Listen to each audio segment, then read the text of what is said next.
আজকের ভিডিওটিতে আমরা সমুদ্র স্রোত কাকে বলে, সমুদ্র স্রোতের বৈশিষ্ট্য, সমুদ্র স্রোতের সঙ্গে সমুদ্র তরঙ্গের কী পার্থক্য এবং সমুদ্র স্রোতের প্রকারভেদ এই বিষয়ে আলোচনা করব। সবার প্রথমেতে সমুদ্র স্রোত কাকে বলে সেটি জেনে নেব। সমুদ্র স্রোতের সংজ্ঞাতে বলা হচ্ছে যে সমুদ্র জলের নিয়মিত নির্দিষ্ট পথে অনুভূমিক ও একমুখী প্রবাহকে সমুদ্র স্রোত বলে। সমুদ্র স্রোতের যে গুরুত্বপূর্ণ বৈশিষ্ট্যগুলি রয়েছে সেটি এবার দেখে নেব। তো প্রথম বৈশিষ্ট্যে বলছে যে সমুদ্র স্রোতের গতি অত্যন্ত ধীর, ঘন্টায় 5 থেকে 10 কিলোমিটার বেগে সমুদ্র স্রোত প্রবাহিত হয়ে থাকে। তারপরের বৈশিষ্ট্যে বলছে যে উপকূলের সাথে প্রায় সমান্তরালভাবে সমুদ্র স্রোত প্রবাহিত হয়। তারপরে উষ্ণ স্রোত বহিঃস্রোত রূপে ও শীতল স্রোত অন্তঃস্রোত রূপে পরিবাহিত হয়ে থাকে। তারপরে পৃথিবীর কোরিওলিস বলের প্রভাবে সমুদ্র স্রোত উত্তর গোলার্ধের ডান দিকে এবং দক্ষিণ গোলার্ধের বাঁ দিকে বেঁকে প্রবাহিত হয়ে থাকে, ঠিক নিয়ত বায়ুপ্রবাহের মতো। তো এটা হচ্ছে সমুদ্র স্রোত কাকে বলে এবং সমুদ্র স্রোতের যে গুরুত্বপূর্ণ বৈশিষ্ট্য দেখতে পাওয়া যায় সেগুলি। এর পরেতে আমরা সমুদ্র স্রোত ও সমুদ্র তরঙ্গের মধ্যে যে পার্থক্য রয়েছে সেই পার্থক্যটি আলোচনা করব। অর্থাৎ আমরা প্রায় সময়তেই সমুদ্র স্রোত এবং সমুদ্র তরঙ্গ এই দুটি বিষয়কে গুলিয়ে ফেলি। তো সেটি আমরা এবারেতে দেখব যে এই দুটি বিষয় যে আলাদা একে অপরের থেকে, সেটা কোন কোন দিক থেকে। তো প্রথম পার্থক্যতে বলা হচ্ছে, দেখো, যে সমুদ্র জলের নিয়মিত নির্দিষ্ট পথে অনুভূমিক ও একমুখী প্রবাহকে সমুদ্র স্রোত বলে। অপরদিকে সমুদ্রের উপরিভাগের জলরাশি একই স্থানে অবস্থান করে উল্লম্বভাবে ওঠানামা করলে তাকে সমুদ্র তরঙ্গ বলে। তো এই যে সংজ্ঞা সমুদ্র স্রোত এবং সমুদ্র তরঙ্গের, এই সংজ্ঞা থেকেই কিন্তু এই দুটি বিষয়ের যে পার্থক্য সেটি বোঝা যায়। তো আমরা একটি চিত্রের মাধ্যমে বিষয়টিকে খুব ভালোভাবে বুঝে নেওয়ার চেষ্টা করব। তো দেখো, এখানেতে সমুদ্র স্রোতের একটা চিত্র রয়েছে এবং এর পাশের এই যে চিত্রটি রয়েছে এটা হচ্ছে সমুদ্র তরঙ্গের। তো প্রথমে আসি সমুদ্র স্রোত। সমুদ্র স্রোতের যে সংজ্ঞা রয়েছে বা পার্থক্যের প্রথমেতে যেটি বলা হয়েছে, দেখো, যে সমুদ্র জলের নিয়মিত নির্দিষ্ট পথে অনুভূমিক ও একমুখী প্রবাহকে সমুদ্র স্রোত বলে। অর্থাৎ এই যে ধরো এই যে জায়গাটি রয়েছে এটা হচ্ছে আটলান্টিক মহাসাগর, এবং এই আটলান্টিক মহাসাগরেতে দেখো এই যে লাল কালার এবং যে নীল কালারের যে দাগগুলো এঁকে বেঁকে দেখাচ্ছে, তো এই তীর চিহ্নের মাধ্যমে এগুলো হচ্ছে সমুদ্র স্রোতের গতির যে অভিমুখ সেটি। তো এখানেতে এই ব্যাপারটাকে একটু বুঝে নিই। দেখো, এটা হচ্ছে উত্তর আমেরিকা মহাদেশ এবং এটা হচ্ছে দক্ষিণ আমেরিকা মহাদেশ, এপারটা ইউরোপ এবং নিচে এই জায়গাটাতে আফ্রিকা, আর এটা সম্পূর্ণ হচ্ছে আটলান্টিক মহাসাগর। এবার আমরা সমুদ্র স্রোতের যে সংজ্ঞা তাতে জেনেছি যে সমুদ্রের জলরাশি যে অনুভূমিক যে প্রবাহ, সেই অনুভূমিক প্রবাহকে সমুদ্র স্রোত বলা হয়ে থাকে। এবার অনুভূমিক প্রবাহ বলতে কি না, এই যে উপকূল রয়েছে, যেখানেতে জলভাগ এবং স্থলভাগ মিলিত হচ্ছে, সেই যে উপকূল রয়েছে এই উপকূলের সঙ্গে সমান্তরালভাবে সমুদ্রের যে জলরাশি যখন এই অনুভূমিকভাবে যখন বয়ে চলে তখন সেটাকে বলছে হচ্ছে সমুদ্র স্রোত।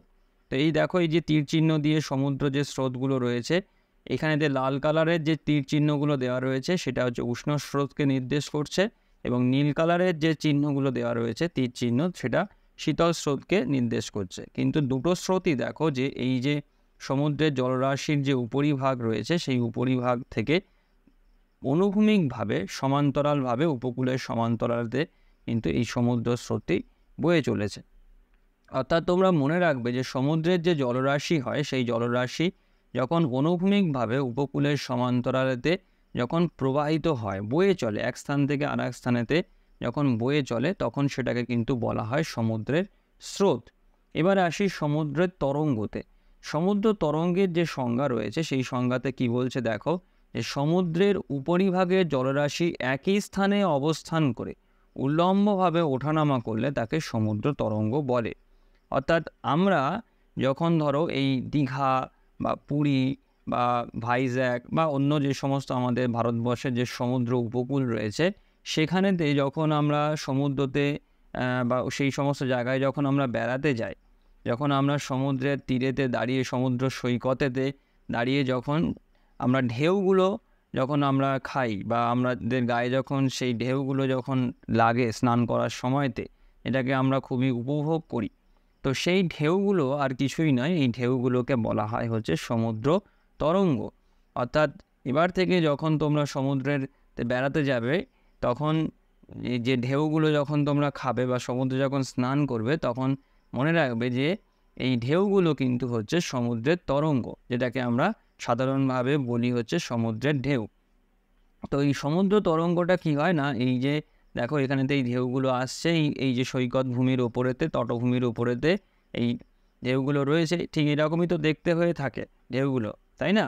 তো এই যে ঢেউগুলো, এই ঢেউগুলো হচ্ছে তটভূমির উপরে পড়ছে। তো এইটা হচ্ছে সমুদ্রের যে জলরাশি, সেই জলরাশি হচ্ছে উলম্বভাবে এক স্থানেতে যখন থেকে, মানে দেখো এই যে সংজ্ঞাটাতে যেটা বলছে, দেখো ওঠানামা করে, মানে সমুদ্রের উপরিভাগে জলরাশি একই স্থানে অবস্থান করে উলম্বভাবে ওঠানামা করে, তখন সেটাকে সমুদ্র তরঙ্গ বলছে।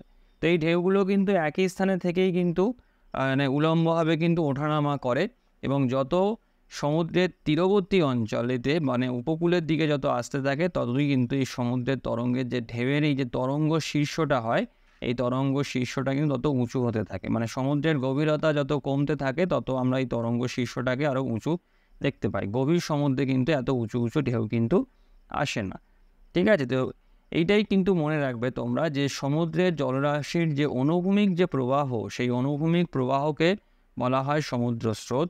আর সমুদ্রের জলরাশি যখন একটা স্থানে অবস্থান করে যখন উলম্বভাবে ওঠানামা করছে, তখন সেটাকে বলছে হচ্ছে সমুদ্র তরঙ্গ। আর এই সমুদ্র তরঙ্গই কিন্তু আমরা দীঘা, পুরী বা আমাদের ভারতবর্ষের অন্যান্য বা পৃথিবীর অন্যান্য যে সমুদ্র সৈকতগুলো রয়েছে, সেখানেতে যে সমস্ত পর্যটকেরা যায় সেখানে সমুদ্রে স্নান করতে, তারা যে ঢেউটা খায় সেটাই কিন্তু সমুদ্র তরঙ্গ, ঠিক আছে? তো এইটা মানে আরেকবারও আমি একটু বলে দিই, যে অনুভূমিক প্রবাহ, অর্থাৎ সমুদ্রের জলরাশির অনুভূমিক প্রবাহ হলে তাহলে সেটা কিন্তু স্রোত, আর যদি উলম্বভাবে এক স্থানের থেকে ওঠানামা করে, সেটা কিন্তু তোমার সমুদ্র তরঙ্গ। তো এরপরেতে আরও যে অন্যান্য যে পার্থক্যগুলো আছে সেগুলো আমরা একটু দেখে নিই। দেখো, যে সমুদ্র স্রোতের জলরাশির অনুভূমিক প্রবাহ, মানে সমুদ্র স্রোতে জলরাশির অনুভূমিক প্রবাহ লক্ষ্য করতে পারা যায়, মানে এক স্থান থেকে আর এক স্থানে জল হচ্ছে বয়ে চলে, স্রোত আকারেতে জল কিন্তু বয়ে চলে। আর অপরদিকে দেখো, সমুদ্র তরঙ্গে জলরাশি উলম্বভাবে উপর নিচে ওঠানামা করতে থাকে। আমরা দেখি যে এই তরঙ্গগুলো একের পর এক আসতে থাকে, কিন্তু আদতে কিন্তু সেটা নয়।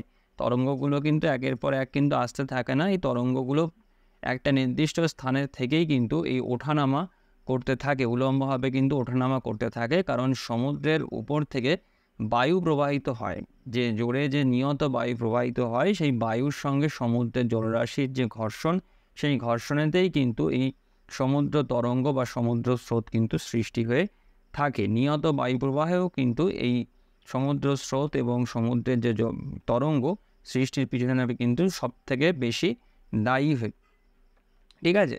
তারপরে দেখো 3 নাম্বার যে পার্থক্য রয়েছে, তাতে বলছে যে সমুদ্র স্রোতে জলরাশি একটি নির্দিষ্ট দিকে এক স্থান থেকে অন্য স্থানে স্থানান্তরিত হয়ে থাকে। দেখো এইখানেতে এই যে অ্যারোগুলো দেওয়া রয়েছে, দেখো এই যে সমুদ্রের যে জলরাশি রয়েছে, এই যে সমুদ্র যে স্রোত, যেটা আর কি অনুভূমিকভাবে বয়ে চলেছে, এটা কিন্তু এক স্থান থেকে আর এক স্থানেতে এই উপকূলের ধার দিয়ে উপকূলের সমান্তরালতে কিন্তু এক স্থান থেকে আর এক স্থানেতে বয়ে চলছে। তোমরা এই অ্যারোগুলোকে দেখলেই কিন্তু দেখতে পাবে যে এই যে অ্যারোগুলোর যে অভিমুখটা রয়েছে, সেটার মাধ্যমেতেই কিন্তু বোঝা যাচ্ছে যে এই স্রোতটা এক স্থান থেকে আর এক স্থানে কিন্তু বয়ে চলেছে। কিন্তু সমুদ্র তরঙ্গের ক্ষেত্রে কি হয় না, সমুদ্র তরঙ্গে জলরাশির কোনো স্থান পরিবর্তন হয় না, একই স্থানে ওঠানামা করে। তারপরে যে সমুদ্র স্রোতে জলরাশি উপকূল রেখার সঙ্গে অনুভূমিক বা সমান্তরালভাবে প্রবাহিত হয়। দেখো এই চিত্রটাতে রয়েছে যে উপকূল যেরকমভাবে রয়েছে, ঠিক তার পাশ থেকে যখন এই সমুদ্রের জলরাশি যখন বয়ে চলেছে, তখন কিন্তু সেই উপকূলের সমান্তরালেতেই কিন্তু এই সমুদ্রের জলরাশি কিন্তু বয়ে চলে, মানে স্রোতটা কিন্তু বয়ে চলছে। কিন্তু সমুদ্র তরঙ্গ জলরাশি উপকূল বরাবর কিন্তু প্রায় সমকোণে এসে উপস্থিত হয়। অর্থাৎ এই সমুদ্রের তরঙ্গ কিন্তু উপকূলের সঙ্গে সমকোণে আসে। মানে দেখো, একটু মনে করে তোমরা যখন কোনো জায়গায় সমুদ্র সৈকতে বেড়াতে যখন গিয়েছো, আমরা সমুদ্রের দিকে মুখ করে যখন দাঁড়িয়ে থাকি, তখন কিন্তু আমাদের দিকে মানে সামনের দিকে কিন্তু এই তরঙ্গগুলো, সমুদ্র তরঙ্গগুলো কিন্তু একের পর এক আসতে থাকে, ঢেউগুলো আসতে থাকে। অর্থাৎ উপকূলের সঙ্গে কিন্তু সমুদ্র তরঙ্গ সমকোণে কিন্তু আছড়ে পড়ে, মানে সমুদ্রের তরঙ্গর ওই সৈকত ভূমির উপরেতে। সেটা কিন্তু সমান্তরালেতে কিন্তু হয় না, সমান্তরালেতে তোমার এই স্রোতগুলো প্রবাহিত হয়। ঠিক আছে, এটা মনে রাখবে যে সমান্তরালে, উপকূলের সমান্তরালেতেই স্রোতগুলো প্রবাহিত হয়, কিন্তু সমুদ্র তরঙ্গ কিন্তু উপকূলের সঙ্গে উপকূল রেখার সঙ্গে কিন্তু সমকোণে এসে উপস্থিত হয় এবং সৈকত ভূমির উপরেতে কিন্তু এসে আছড়ে পড়ে। আর সর্বশেষ যে পার্থক্যটা যেটা রয়েছে, দেখো যে সমুদ্র স্রোত উপকূলের পাশ দিয়েই বয়ে চলে, তটভূমিতে আছড়ে কিন্তু পড়ে না। এটা কিন্তু মনে রাখবে যে এই সমুদ্র স্রোত কিন্তু বয়ে চলে, এখানে কিন্তু কোনো তরঙ্গ বা ঢেউ কিন্তু আমরা দেখতে পাই না। অর্থাৎ এটা কিন্তু তটভূমির ওপরেতে আছড়ে পড়ে না, উপকূলের পাশ থেকে এই সমুদ্র স্রোত কিন্তু বয়ে চলে, এক স্থান থেকে আর এক স্থানে বয়ে চলে। কিন্তু সমুদ্র তরঙ্গ এই তটভূমি বা উপকূলের ওপরেতে কিন্তু আছড়ে পড়ে। দেখো এই তরঙ্গ যে শীর্ষগুলো হয়, এই তরঙ্গ শীর্ষগুলো কিন্তু এই উপকূলের ওপরেতেই এই আছড়ে পড়ে। মানে যত তোমার সমুদ্রের গভীরতা কমতে থাকে, মানে উপকূলের দিকে যত আসতে থাকা যায় গভীর সমুদ্র থেকে, তত কিন্তু সমুদ্রের গভীরতা কমতে থাকে। আর যত সমুদ্রের গভীরতা কমবে, তত কিন্তু এই সমুদ্র তরঙ্গের যে উচ্চতাটা, সেই উচ্চতাটা কিন্তু আরও বেশি বাড়তে থাকবে, মানে তরঙ্গ শীর্ষটা কিন্তু আরও বেশি উঁচু হবে এবং আলটিমেটলি দেখা যাবে যে এই তরঙ্গ শীর্ষটা এই যে সৈকত ভূমি রয়েছে, এই সৈকত ভূমির ওপরেতে কিন্তু আছড়ে পড়বে, মানে ভেঙে পড়বে। এবং যেটাই কিন্তু আমরা উপভোগ করি, আমরা যখন স্নান করি, আমাদের গায়েতে যে ঢেউটা লাগে, এই তরঙ্গ শীর্ষটাই যখন ভেঙে যখন আমাদের গায়েতে লাগে তখন। ঠিক আছে, তো এই কতগুলো হচ্ছে প্রধান পার্থক্য যেটা সমুদ্র তরঙ্গ এবং সমুদ্র স্রোতের মধ্যে দেখতে পাওয়া যায়। এরপরেতে আমরা যেটা জানবো সেটা হচ্ছে যে সমুদ্র স্রোতের প্রকারভেদ। সমুদ্র স্রোত দু রকমের হয়ে থাকে, একটা হচ্ছে উষ্ণ স্রোত আর একটা হচ্ছে শীতল স্রোত। তো উষ্ণ স্রোত কাকে বলে? ক্রান্তীয় সমুদ্রের উষ্ণ হালকা জলরাশি সমুদ্রের উপরিভাগ দিয়ে পৃষ্ঠ প্রবাহ রূপে মেরু অঞ্চলের দিকে প্রবাহিত হয়, একে উষ্ণ স্রোত বলা হয়ে থাকে। তো দেখো এখানেতে যে ছবিটি রয়েছে, দেখো এখানেতে পুরো সারা পৃথিবীব্যাপী যে সমুদ্রের যে স্রোত প্রবাহিত হয় সেটা দেওয়া হয়েছে। এবং দেখো ক্রান্তীয় অঞ্চল, অর্থাৎ আমাদের এই যে নিরক্ষরেখা, অর্থাৎ এই যে কর্কট ক্রান্তি রেখা রয়েছে দেখো, আর এই যে মকর ক্রান্তি রেখা, এর মাঝখানের এই যে অঞ্চলটা, এটা হচ্ছে উষ্ণমণ্ডল ক্রান্তীয় অঞ্চল। কারণ এই জায়গাটাতে সূর্য সারা বছর লম্বভাবে কিরণ দেয়, যে কারণেতে এখানকার যে জলরাশি আছে সমুদ্রে, সেই জলরাশি উত্তপ্ত থাকে। আর এখান থেকে যে সমস্ত স্রোতগুলো সৃষ্টি হয়, দেখো এই লাল কালারের অ্যারো দিয়ে যেগুলো দেখিয়েছে, এইগুলো হচ্ছে উষ্ণ সমুদ্র স্রোত। তো ক্রান্তীয় অঞ্চলে যে সমস্ত স্রোতগুলো তৈরি হয় সেগুলো হচ্ছে উষ্ণ স্রোত হয়। আর এই উষ্ণ স্রোতগুলো কি হয় না, এই তুলনামূলকভাবে যে এই যে শীতল যে মেরু অঞ্চল আছে, এই মেরু অঞ্চলের দিকে কিন্তু বয়ে চলে। তোমরা অ্যারোর মুখগুলোকে দেখলেই কিন্তু দেখতে পাবে যে এই আটলান্টিক মহাসাগর বা ভারত মহাসাগর বা প্রশান্ত মহাসাগরের যে ক্রান্তীয় অঞ্চল রয়েছে, সেই ক্রান্তীয় অঞ্চলেতে যে সমস্ত সমুদ্র স্রোতগুলো সৃষ্টি হয়েছে, সেগুলো সবই কিন্তু দেখো মেরু অঞ্চলের দিকে কিন্তু বয়ে চলেছে, অর্থাৎ এই শীতল হিমমণ্ডলের দিকে বয়ে চলেছে। তো দেখো সংজ্ঞাতে কিন্তু সেটাই বলা রয়েছে, অর্থাৎ ক্রান্তীয় সমুদ্রে উষ্ণ হালকা জলরাশি সমুদ্রের উপরিভাগ দিয়ে পৃষ্ঠপ্রবাহ রূপে মেরু অঞ্চলের দিকে বয়ে চলে। আর এই উষ্ণ স্রোতের কতগুলো বৈশিষ্ট্য দেখা যায়। প্রথম বৈশিষ্ট্য হচ্ছে উৎপত্তিস্থল ক্রান্তীয় মণ্ডল, বহিঃস্রোত বা পৃষ্ঠপ্রবাহ রূপে প্রবাহিত হয়। উষ্ণ স্রোতে হালকা জলের উপর বাষ্পীভবন বেশি হয়, উষ্ণ স্রোতের উপর নিম্নচাপ বিরাজ করায় বৃষ্টিপাত হয়। তো দেখো এখানে এক এক করে ছবির সাহায্যে আমরা বুঝে নিই ব্যাপারটা। যে দেখো এখানেতে কি হয়, এই যে ক্রান্তীয় অঞ্চলের এই যে অঞ্চল যেটা রয়েছে, যেটাকে আমরা উষ্ণমণ্ডল বলছি, এখান থেকে যে সমুদ্র স্রোতগুলো সৃষ্টি হয় সেগুলো উষ্ণ হয়ে থাকে। জলটা যেহেতু উষ্ণ, সেই জন্য সমুদ্র স্রোতও কিন্তু উষ্ণ হয়ে থাকে। এবার উষ্ণ স্রোত কী হয়, যেহেতু জলটা উষ্ণ থাকে, সেই জন্য উষ্ণ স্রোত হালকা হয়। সেই জন্য উষ্ণ স্রোত মানে বহিঃস্রোত মানে সমুদ্রের জলরাশির একদম উপরি অংশ থেকে বহিঃস্রোত রূপে কিন্তু প্রবাহিত হয়, যেটাকে পৃষ্ঠপ্রবাহ আমরা বলতে পারি। যে সমুদ্রের জলরাশির একদম উপরি পৃষ্ঠপ্রবাহ রূপে এই উষ্ণ স্রোতটা কিন্তু প্রবাহিত হয়ে এই মেরু অঞ্চলের দিকে যায়। যেহেতু হালকা, সেহেতু জলভাগটা উপরের দিকে থাকে, স্রোতের জলটা উপরের দিকে থাকে এবং সেই কারণেতে পৃষ্ঠপ্রবাহ রূপে বা বহিঃস্রোত রূপে হচ্ছে কী হয় না, এই মেরু অঞ্চলের দিকে তুলনামূলক ঠান্ডা অঞ্চলের দিকে প্রবাহিত হয়ে থাকে। এরপরে দেখো আমরা যেটা শীতল স্রোতের দিকে আসি, শীতল স্রোত কিন্তু উল্টো, মানে শীতল স্রোতের ক্ষেত্রে উষ্ণ স্রোতের সম্পূর্ণ উল্টো ব্যাপারটা দেখা যায়।